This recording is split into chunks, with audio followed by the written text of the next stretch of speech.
வணக்கம். மாநில செய்திகள் வாசிப்பவர் முகமது.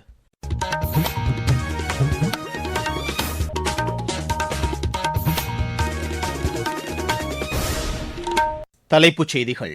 பிரதமர் திரு நரேந்திர மோடி மக்களிடையே மனம் திறந்து பேசும் மன் கி பாத் நிகழ்ச்சி அகில இந்திய வானொலியில் இன்று காலை 11 மணிக்கு ஒலிபரப்பாகிறது.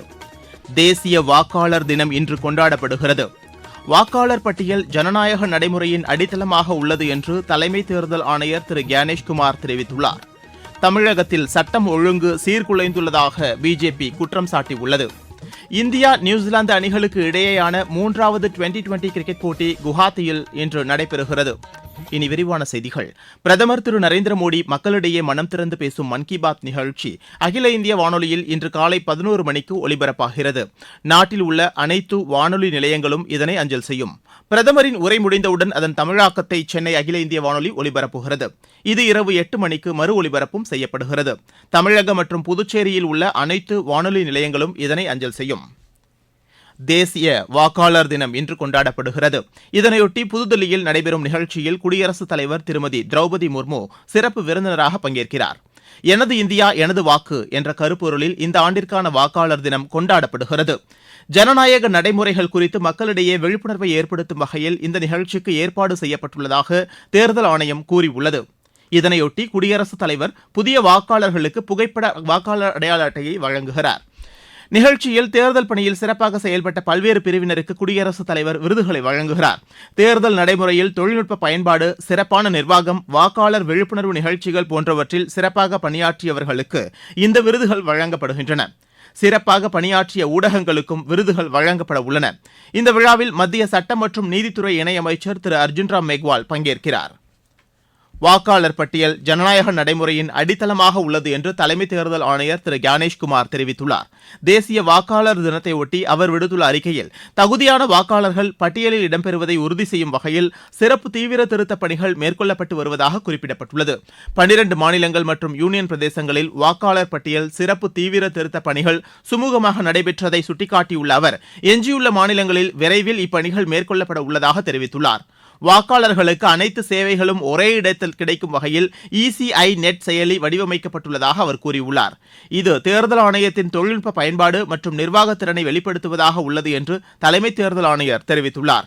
இளம் வாக்காளர்கள் தேர்தலில் தவறாமல் வாக்களித்து ஜனநாயகத்தின் தூதுவர்களாக திகழ வேண்டும் என்றும் அவர் கேட்டுக் கொண்டுள்ளார். தவறான தகவல்கள் மற்றும் போலியான செய்திகளுக்கு எதிரான நடவடிக்கைகளில் இளம் வாக்காளர்கள் தங்களை ஈடுபடுத்திக் கொள்ள வேண்டும் என்றும் திரு கியானேஷ்குமார் வலியுறுத்தியுள்ளார். தமிழகத்தில் சட்டம் ஒழுங்கு சீர்குலைந்துள்ளதாக பிஜேபி மாநில தலைவர் திரு நயினார் நாகேந்திரன் குற்றம் சாட்டியுள்ளார். சமூக வலைதளத்தில் அவர் வெளியிட்டுள்ள பதிவில், பெரம்பலூர் மாவட்டம் திருமாந்துறை அருகே காவலர்கள் மீது நாட்டு வெடிகுண்டு வீசி தாக்குதல் நடத்தப்பட்டது அதிர்ச்சியளிப்பதாக உள்ளது என்று தெரிவித்துள்ளார். மாநிலத்தில் காவல்துறையினருக்கே பாதுகாப்பு இல்லாத சூழல் நிலவுவது கவலையளிப்பதாக உள்ளது என்று குறிப்பிட்டுள்ளார். இதுபோன்ற சம்பவங்கள் திமுக அரசின் திறனற்ற நிர்வாகத்தை எடுத்துக்காட்டுவதாக உள்ளது என்றும் திரு நயினார் நாகேந்திரன் தெரிவித்துள்ளார். நீங்கள் கேட்டுக்கொண்டிருப்பது மாநில செய்தி அறிக்கை. ஊரக வளர்ச்சிக்கான புதிய அத்தியாயம். வளர்ச்சியடைந்த இந்தியாவிற்கான ஊரக வேலைவாய்ப்பு உறுதி மற்றும் வாழ்வாதார சட்டம். இந்த சட்டம் வருடத்திற்கு 125 நாட்கள் வேலையை உறுதி செய்கிறது. இதில் வாரந்தோறும் ஊதியம் வழங்கப்படுவது கட்டாயமாக்கப்பட்டுள்ளது.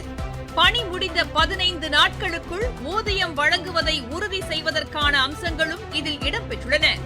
ஊதியம் காலதாமதமாக வழங்கப்பட்டால் அதற்கான இழப்பீட்டுத் தொகைக்கும் இதில் வகை செய்யப்பட்டுள்ளது. வளர்ச்சியடைந்த இந்தியாவிற்கான பயணத்தில் மோடி அரசு தொடரும் சீர்திருத்த நடவடிக்கைகள். 2025ஆம் ஆண்டிற்கான சிறந்த ஊடகத்திற்கான விருது ஆகாஷ்வாணி செய்திப் பிரிவிற்கு அறிவிக்கப்பட்டுள்ளது. டிஜிட்டல் வானொலி பிரிவில் வாக்காளர்களுக்கு விழிப்புணர்வை ஏற்படுத்துவதில் சிறப்பாக செயல்பட்டதற்காக இந்த விருது வழங்கப்படுகிறது. புதுதில்லியில் இன்று நடைபெறவுள்ள விழாவில் குடியரசுத் தலைவர் திருமதி திரௌபதி முர்மு இந்த விருதை வழங்குகிறார். பொதுச்சேவையில் முழுமையான அர்ப்பணிப்புடன் பணியாற்றிய ஆகாஷ்வாணி செய்திக்குழுவிற்கு வாழ்த்துக்களை தெரிவித்துக் கொள்வதாக அதன் தலைமை இயக்குநர் திரு ராஜீவ்குமார் ஜெயின் கூறியுள்ளார். இது தொடர்பாக அவர் வெளியிட்டுள்ள சமூக வலைதள பதிவில், இந்த அங்கீகாரம் மேலும் முனைப்புடன் பணியாற்றுவதற்கான உத்வேகத்தை அளிக்கும் என்று தெரிவித்துள்ளார். இதனிடையே தேர்தலில் தொழில்நுட்ப பயன்பாட்டை திறம்பட மேற்கொண்டதற்கான விருது தஞ்சாவூர் மாவட்டத்திற்கு அறிவிக்கப்பட்டுள்ளது. குற்ற சம்பவங்களை தடுக்கும் நோக்கில் நீலகிரி மாவட்டத்தில் பொதுமக்கள் அதிகம் கூடும் இடங்களில் கண்காணிப்பு பணிகள் தீவிரப்படுத்தப்பட்டுள்ளது. திறந்தவெளி மைதானம், வங்கிகள், வணிக வளாகங்கள் அமைந்துள்ள இடங்களில் GPS கருவி பொருத்தப்பட்ட இருசக்கர வாகன ரோந்து சேவையும் தொடங்கப்பட்டுள்ளதாக எமது செய்தியாளர் தெரிவிக்கிறார். நீலகிரி மாவட்டத்தில் குற்றச்சம்பவங்களை தடுப்பதற்காகவும் பள்ளி, கல்லூரிகள் மற்றும் மக்கள் அதிகம் கூடும் இடங்களான பேருந்து நிலையம், ரயில் நிலையம், விபத்துக்கள் அதிகம் ஏற்படும் இடங்கள், திறந்தவெளி மைதானங்கள், வங்கிகள் மற்றும் வணிக வளாகங்கள் இருக்கும் இடங்களை தொடர்ந்து கண்காணிக்கும் வகையில் GPS பொருத்தப்பட்ட 8 இருசக்கர ரோந்து வாகன சேவை தொடங்கப்பட்டது. இதனை நீலகிரி மாவட்ட காவல் கண்காணிப்பாளர் NS நிஷா தொடங்கி வைத்தார். இந்த இருசக்கர வாகன ரோந்தானது உதகை நகர், நகர் மேற்கு, உதகை ஊரகம், குன்னூர், வெலிங்டன், கோத்தகிரி, கூடலூர், தேவாலா ஆகிய காவல் நிலைய எல்லைக்குட்பட்ட பகுதிகளில் சுழற்சி முறையில் தொடர்ந்து ரோந்து பணியில் ஈடுபட உள்ளன. உதகையிலிருந்து சரவணன். திருப்பூரில் 22வது புத்தக கண்காட்சி நேற்று தொடங்கியது.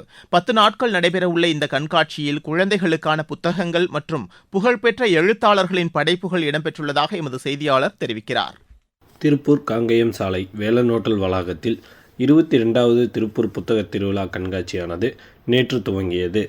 திருப்பூர் மாநகராட்சி மேயர் தினேஷ்குமார் மற்றும் திருப்பூர் மாவட்ட ஆட்சியர் மணிஷ் நார்னவரே இணைந்து புத்தக திருவிழாவை துவக்கி வைத்தனர்.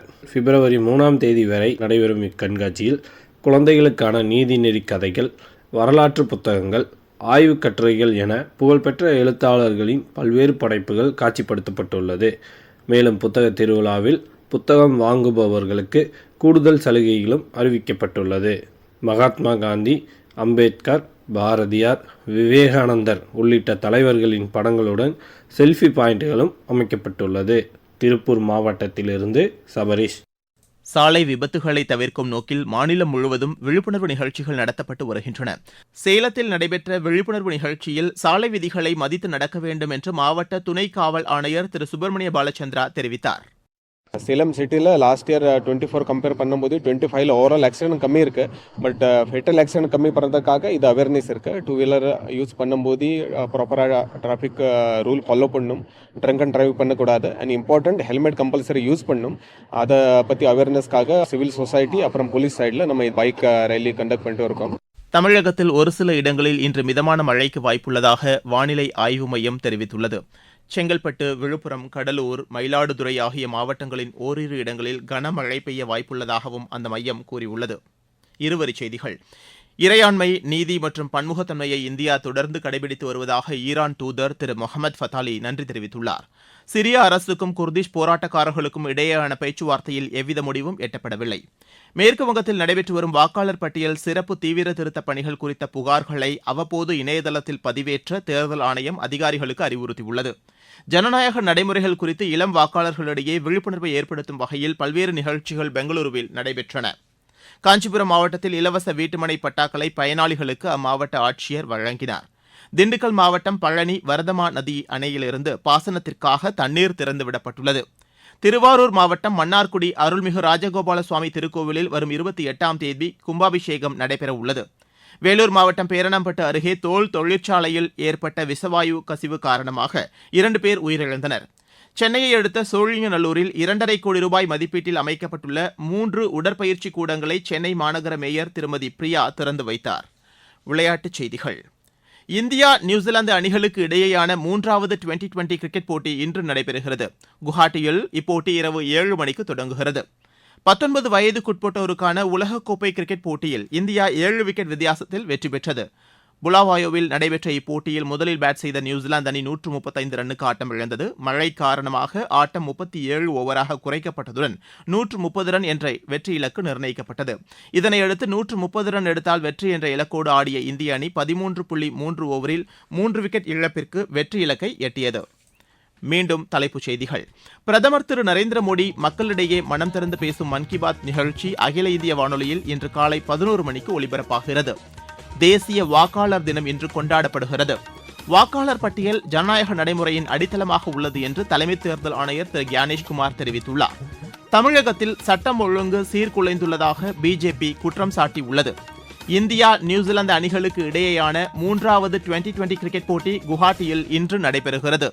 இத்துடன் இந்த செய்தி அறிக்கை நிறைவடைகிறது.